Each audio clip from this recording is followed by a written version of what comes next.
Centrelink giving you a hard time? There are things you can do about it, but there are a couple of things I'd point out first. One, the people at the top of the scale get $212,000 a year for doing what they do, and they're not going to stop doing it, because they also get a productivity bonus of nearly $10,000 for the way they perform.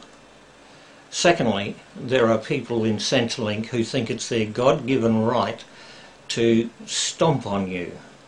They see welfare recipients as being a drain on the national economy, and anything they can do to stop the drain, well, it just makes them a hero in their own eyes. If you've been hit with a big bill from Centrelink, you need to know this.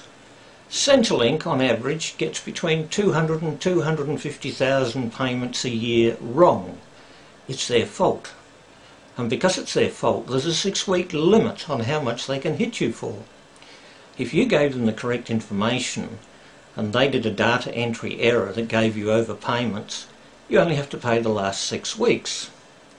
Now, if sometime in the last year or 6 months or even in the last 3 months you gave them the correct information and you've been getting the correct payments, then you owe Centrelink zip, zilch, zero.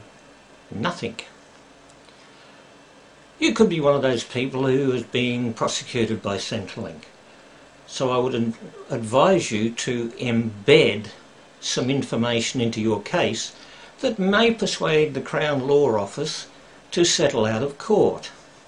For example, the Federal Police refused to investigate politicians who wrought. Very nice of the Federal Police to do that, and I have 2 documents which prove it. Tabled in court, you could ask Centrelink to explain why you're prosecuted, but federal politicians aren't. You can also ask, why is it that when job network agencies rorted the system and nearly bankrupted the job network in 1998, Centrelink stopped the rorting not by calling in the police, but by applying a secret moratorium on breaching. The people who'd been defrauded were not repaid. The people who died, there was no compensation for their families because it would have amounted to millions of dollars per death. Those deaths are now officially a state secret.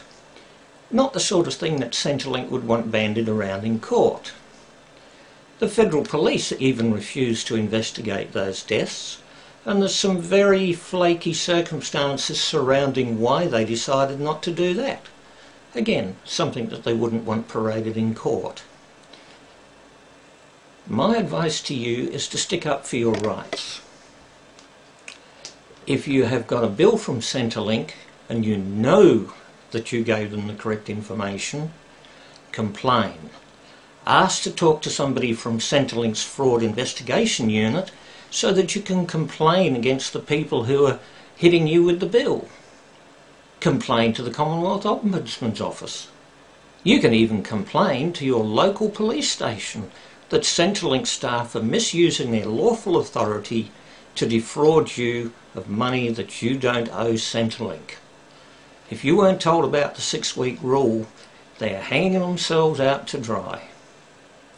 Again, as I said, if you are being prosecuted, then there are things you can do to keep your case out of court. I've made a number of videos, and just above the video you're watching now you'll see a drop-down link to the rest of those. They provide more detail. If you need more information, have a look at them. It may be useful. I'm Ron Medlicott. Thank you for listening.